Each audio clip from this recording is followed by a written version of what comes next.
Good afternoon guys, it's Jenny here from Just Jenny Journaling. Welcome back to my channel. It's a quick share this afternoon of basically I've been working or experimenting with using vintage music paper and some of my stamps and decoupaging gorgeous napkins onto them, and I've been using them, I'll show you the kind of effect that I've been going for. So I've been using stencils and different things, if you can see quite closely just underneath. This is what, so that's what I've been doing. This one is just on the vintage music paper without stamps.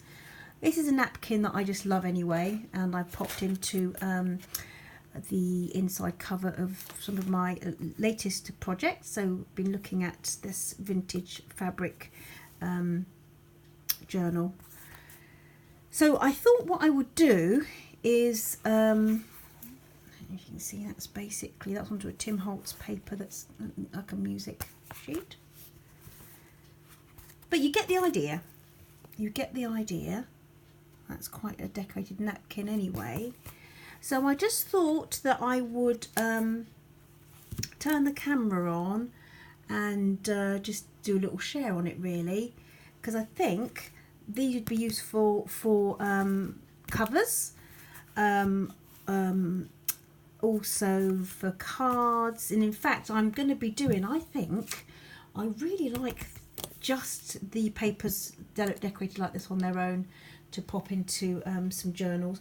I'm just finishing, well, I've had this one in abeyance for a long while, this one here, and I'm just getting around to doing something with it, and I think that this sort of look would look lovely in this journal, so I expect to see some of those. So anyway, I'm going to try not to waffle on and make it too long a video. So what you're going to need is some vintage, any kind of music paper really, or other paper that you might like. This is just some examples of ones that I've been working on, that I've done. Thought I'd use a little bit of colour on that. We'll experiment and see how that comes through.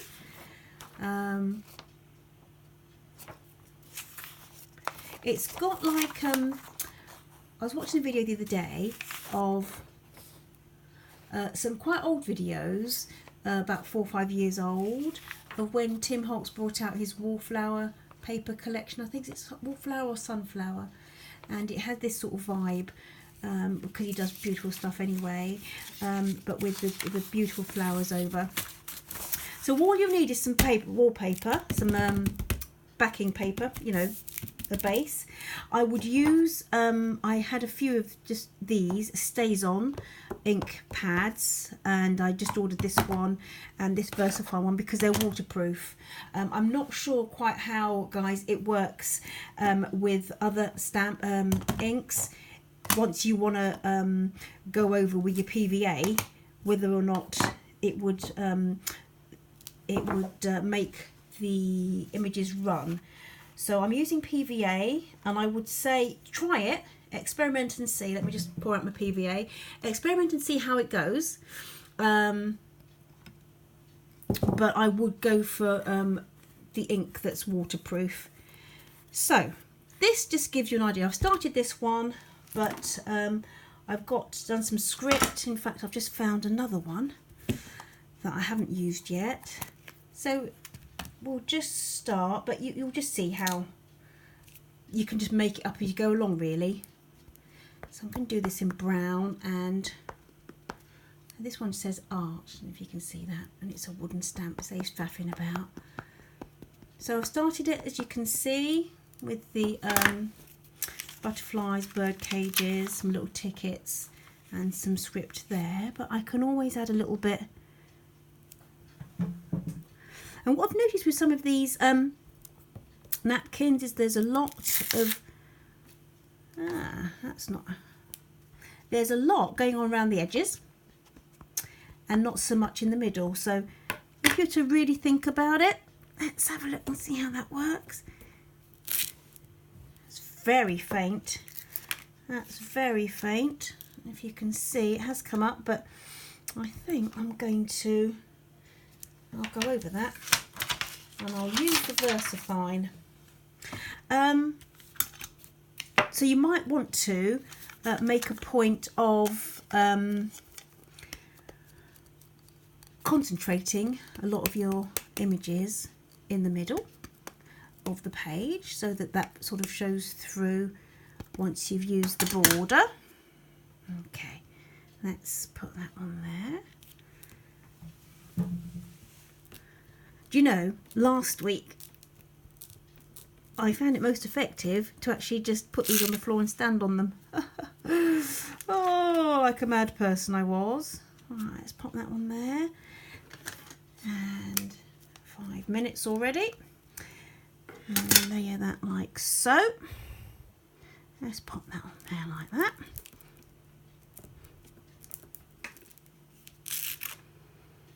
And then we can go for, I think it could be quite fun to experiment with the olive green. Now what I'm going to do with this is pop it, this olive green is beautiful. Now I've got this lovely fern stamp, if you can see it, this beautiful fern stamp that came in a set with, oh, I think I'll pop it, let's pop it on with the pine cone as well, with Rosie's Art Atelier. What's the box called? Her vintage ephemera box. It came along with that a little while ago. There you go. And I've just put the bird cage on the other side because I really like that.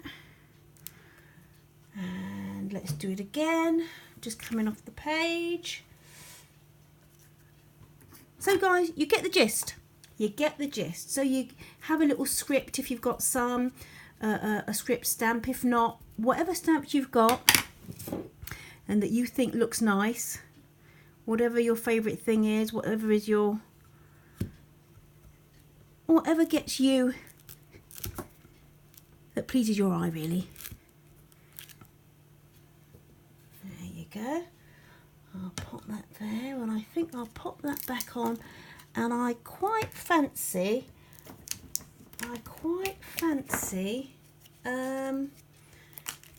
let's take this one off, a postmark. Ugh, let's take that one off camera. I quite fancy a postmark as well, and I don't know if anyone else has found this, but I've only just recently invested in some of the the stamp cleaner to use after you've used your StazOn, which is very useful because I find that it kind of leaves a real, what's his name, film. If you don't clean them off properly, these particular inks, it leaves a funny film on the stamp that makes it hard to use it another time. You know what, I think that this ink pad isn't so hot, to be fair. That might be part of the problem, but there you go. Let's pop a postmark down. Or two, and I've done the upside down. Did wonder, not gonna lie, I did wonder how that was gonna roll, but now we know. No one's gonna notice it though, are they? Right, so guys, you get the gist. You get the gist. Let's pop that across there like so. Then we're going to leave it to dry. I think I'm going to do some of these and just leave them as they are for different in different pages to add to journals. I think they'll look absolutely gorgeous, particularly in the new one I'm doing. So let's put that aside to dry, and then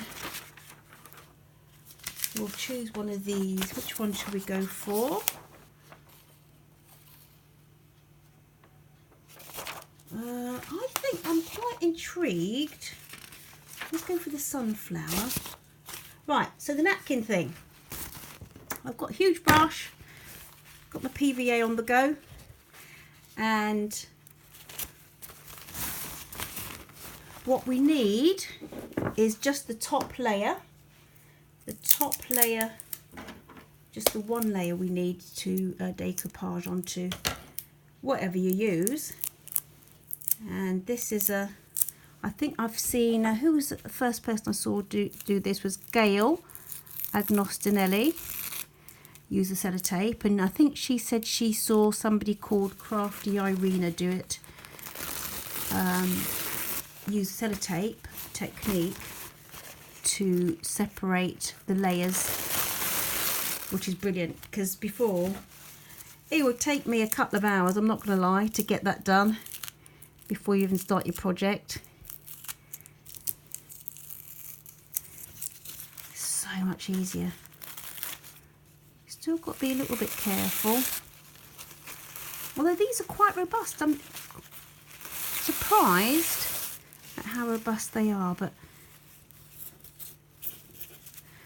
this is a beautiful napkin, and this is one that I've just picked up recently from eBay. An eBay seller. I do have a few pretty ones actually in my stash that I was thinking about maybe popping little sets together. Should have done this before, shouldn't I? Could have done this before. Anyway, so here you have your lovely napkin, and I'm just gonna place it like so. Generous dollop of PVA. I used to do I first did my napkin decoupage using gesso, which is okay, because I started doing it on using it in my Bible when I started just doing a bit of Bible journal art. And gesso is what was using to prep the pages to use for all sorts of things. So, but I found that PVA is just as effective and a lot cheaper. Oh, all right. And you guys know I do go to town with the glue thing. Oh, you know what I forgot? I forgot my card. Always forget something. I kind of use like an old gift card, and that's really good for just smoothing everything out. I'll try and get it. And do you know what I did with the other ones that you've already seen? It's a bit sad, I know, but I did iron them. I ironed them before I popped them on.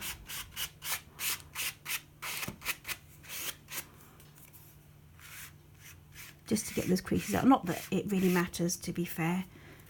Let's move that out like that. That's the idea,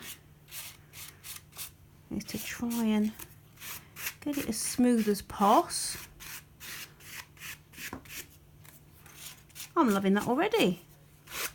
Right to the edge. Leave it to dry, or you can get your... People have the little heat tools, they call them.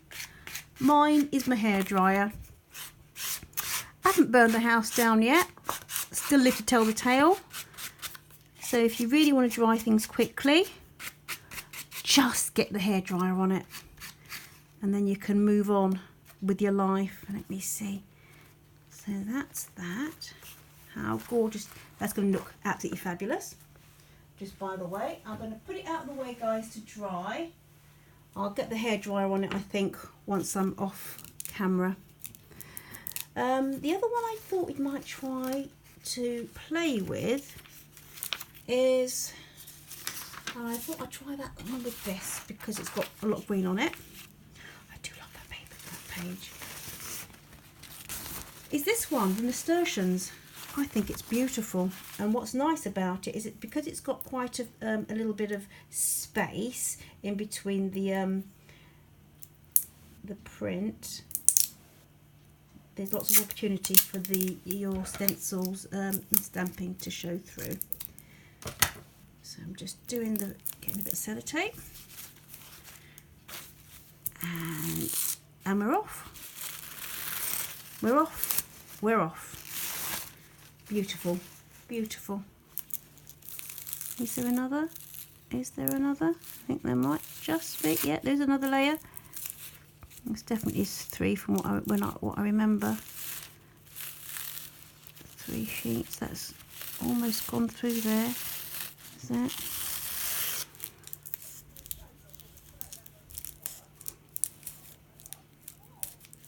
There we go. 15 minutes. And I think, do you know what, guys? I'll do quite a few, and we'll do another share as to what to do with them. Because I think journaling cards will be in order. I've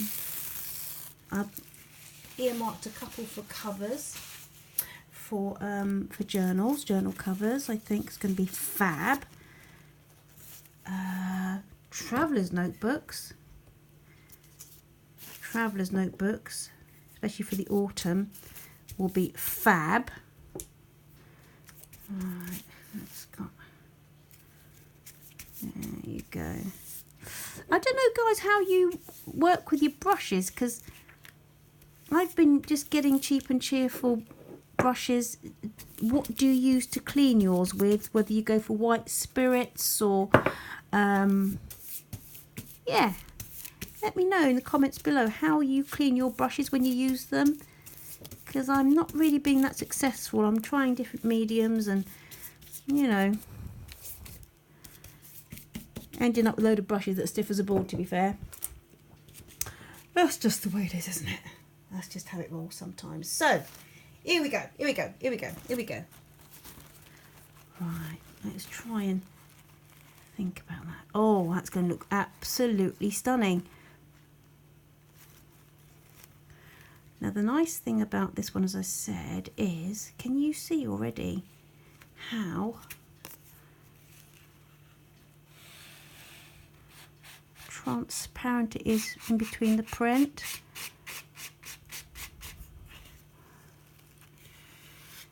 Oh my word.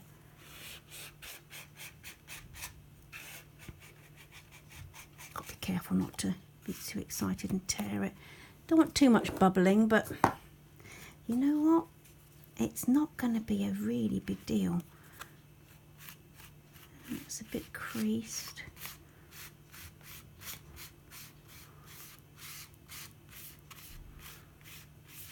That's just 2. Alright. So there you go, guys. There you go.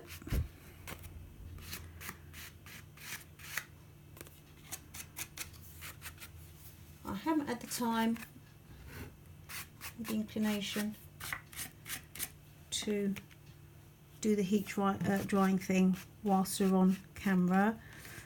You don't really want to be seeing that, do you, to be fair? But you get the gist of how to do it. I'm going to pop that to dry. I think I'm going to experiment with this scrapbook paper. I'm going to experiment with that because I like that. Looks very Tim Holtz-y.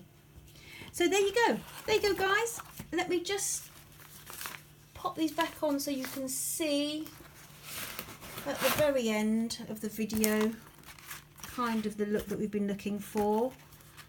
So that's all you need is your music paper, your napkin, your PVA, and some stamps.